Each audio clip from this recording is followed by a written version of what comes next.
بسم اللہ الرحمن الرحیم۔ السلام علیکم۔ امید کرتی ہوں کہ آپ صحت اور ایمان کی بہترین حالتوں میں ہوں گے۔ آج کی اس ویڈیو میں ہم آپ کو بتائیں گے بی بی پاک دامن کون تھی اور کربلا کے میدان سے لاہور کیسے آئیں۔ ناظرین گرامی، واقعہ کربلا کے دوران جب حضرت امام حسین علیہ السلام نے اپنے ساتھیوں کے ہمراہ مکہ سے کوفہ کی طرف ہجرت کی تو ان کے ساتھ اہل خانہ کی کچھ بیویاں بھی شامل تھیں۔ یہ بیویاں سفر میں آپ کے ساتھ رہیں اور کربلا کے میدان پر انہوں نے حضرت امام حسین کا خوب ساتھ دیا۔ 9 محرم الحرام کو حضرت امام حسین علیہ السلام نے ان میں سے 6 بیویوں کو حکم دیا کہ تم کربلا کی زمین کو چھوڑ کر ہندوستان کی طرف ہجرت کر جاؤ۔ بیویوں نے عرض کیا کیا ہم آپ کو ایسے حالات میں چھوڑ کر بلا کیسے جا سکتی ہیں؟ حضرت امام حسین رضی اللہ تعالی عنہ نے فرمایا کہ میں مجبور ہوں، کیونکہ یہ حکم مجھے حضرت علی المرتضیٰ کی طرف سے موصول ہوا ہے، لہٰذا بہتر ہے کہ آپ لوگ کربلا سے ہجرت کر کے دور چلی جائیں۔ کربلا کو چھوڑ کر ہندوستان کی طرف آنے والی یہ بیویاں کون تھی، انہوں نے کیسے کربلا سے لاہور تک ہجرت کی اور لاہور میں ان کے ساتھ کیا واقعات پیش آئے، آج کی اس ویڈیو میں ہم ہجرت کرنے والی انہی 6 بیویوں کا ذکر کریں گے۔ خاتون جنت حضرت فاطمہ الزہرا رضی اللہ تعالیٰ عنہ کے وصال کے بعد حضرت علی نے ایک شادی ام البنین رضی اللہ تعالیٰ عنہ سے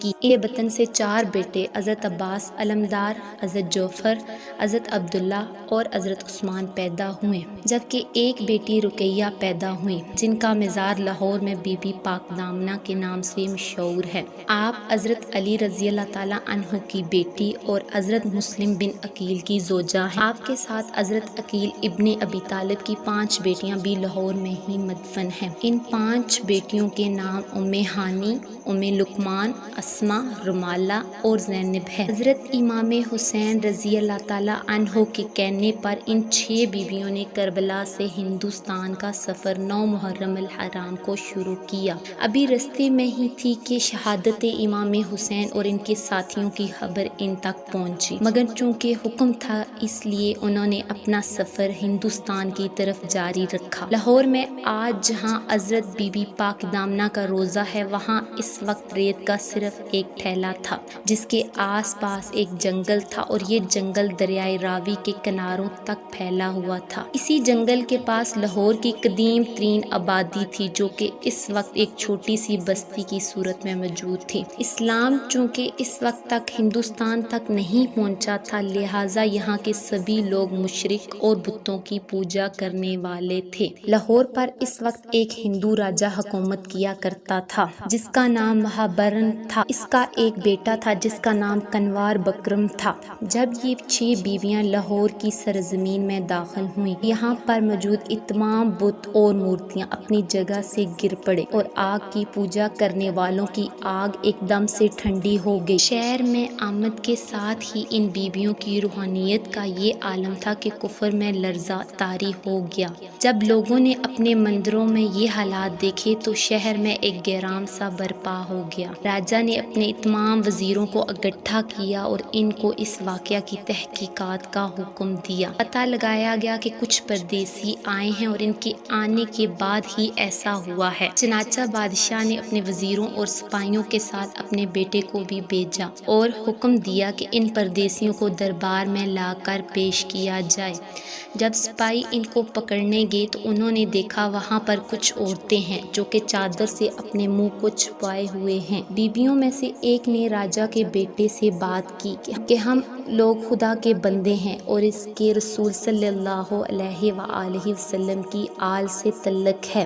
کربلا میں ہماری جنگ ہوئی تھی اور ہم بے وطن ہو کر ہجرت کر کے یہاں پر آئے ہیں۔ ہمارا ارادہ کسی کو ستانے کا نہیں ہے، بلکہ ہم تو صرف نہ لینے کے ارادے سے یہاں پر آئے ہیں، اور اگر تم لوگوں کو یہ منظور نہیں تو ہم یہاں سے واپس چلے جاتے ہیں۔ راجہ کا بیٹا ان تمام باتوں سے ان کا کافی ہمدرد ہوا، مگر وہ بادشاہ کے حکم کے آگے مجبور تھا۔ اس نے کہا کہ بادشاہ نے آپ کو دربار میں بلوایا ہے، اگر آپ خود نہیں جائیں گی تو آپ کو زبردستی لے کر جایا جائے گا۔ جب حضرت رقیہ نے پھر سے وہی حکم سنا تو آپ غصہ ہو گئی۔ بی رقیہ نے غصے سے بری نگاہوں سے راجکمار کو دیکھا، جس کی تاب نہ لا کر وہ وہیں پر بے ہوش ہو کر گر پڑا۔ ہوش آیا تو بہت رویا اور حضرت بی بی رقیہ کے قدموں میں آ کر معافی مانگنے لگا۔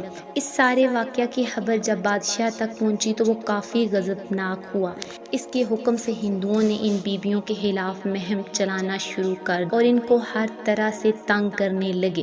بیبیوں نے تنگ آ کر بارگاہ الہی میں دعا کی، اے خدا تو ہمارا پردہ رکھ لے اور ہمیں ان لوگوں سے بچا لے۔ پھر اس سے پہلے کہ بادشاہ کے سپاہی اور دوسرے ہندو آ کر ان بیبیوں کو گرفتار کرتے زمین پھٹ گئی اور وہ پاک دامن بیبیاں زمین میں سما گئیں۔ ان کی قبروں کی نشاندہی کے طور پر اللہ تعالیٰ کے حکم سے ان کی چادروں کے کونے زمین سے باہر رہ گئے۔ بادشاہ کے بیٹے نے جب یہ سارا منظر دیکھا تو وہ مسلمان ہو گیا اور ان بیبیوں کی قبریں بنا کر ان کی دیکھ بھال کا کام سر انجام دینے لگا۔ اجے کمار کا اسلامی نام عبداللہ رکھا گیا، جو کہ بعد میں بابا حاکی کے نام سے مشہور ہو گیا۔ بابا حاکی کا وصال سن 101 ہجری میں ہوا اور ان کا مقبرہ بھی اسی مزار کے اندر موجود ہے۔ برِ صغیر میں ہندو بادشاہوں کے بعد مسلمانوں کی حکومت آ گئی۔ یوں کئی سال گزرنے کے بعد حکومت مسلسل بدلتی رہی اور ہر دور میں ان بیبیوں کے مزاروں پر لوگوں کا رش ایسے ہی جاری رہا۔ سن 410 عیسوی میں جب سلطان محمود غزنوی نے ہندوستان پر حملہ کر کے اس کو فتح کیا تو لاہور آنے کے بعد اس کو معلوم ہوا یہاں پر حضرت علی المرتضیٰ رضی اللہ تعالیٰ عنہ کی صاحبزادی کا مزار ہے۔ اس نے ان مزارات پر پختہ حویلیاں اور اندرونی برآمدیں تعمیر کروائے۔ اس کے بعد بادشاہ اکبر کے دور حکومت میں اسی مزار کی تعمیر دوبارہ کی اور خانقاہ کی عمارت توسیع ہوتی رہی۔ اس کے بعد مزاروں کے قریب موجود باقی قبروں کا اضافہ وقت کے ساتھ ساتھ ہوتا گیا اور کچھ عرصے کے بعد یہ جگہ قبرستان بی بی صاحب کہلانے لگی۔ یہاں پر لوگ اپنے عزیز و اقارب کو دفن کر دیا کرتے تھے۔ بیبیوں کا یہ واقعہ برِ صغیر پاک و ہند میں مسلمانوں کی آمد سے 32 سال پہلے کا ہے۔ واقعہ کربلا یعنی سن 61 ہجری سے لے کر قیام پاکستان یعنی سن 1941 عیسوی تک یہ مزار بی بی پاک دامن تسلیم کیا جاتا رہا، لیکن بعد میں اچانک کچھ لوگوں کی ایک من گڑت کہانی بنا کر عوام کو شک و شبہات میں مبتلا کرنے کے لیے اس بات کو جھٹلایا گیا۔ تاہم آج بھی بہت سے لوگوں کا یہ ماننا ہے کہ یہاں پر کوئی بھی بیوی دفن نہیں ہے، جبکہ ایک بہت بڑی تعداد یہ مانتی ہے کہ یہاں پر وہی بیویاں دفن ہیں جو کہ عرب سے ہجرت کر کے کربلا کے دوران لاہور آئی تھیں اور ہندوؤں کے ساتھ معاملات پیش آنے کے بعد اللہ تعالیٰ نے ان کو زمین میں دفن کر دیا۔ باقی اس بارے میں اصل حقیقت کا علم تو بے شک اللہ پاک کی ذات کے پاس ہی ہے۔ آپ کی اس بارے میں کیا رائے ہے؟ کمنٹ سیکشن میں ضرور آگاہ کیجیے گا۔ شکریہ۔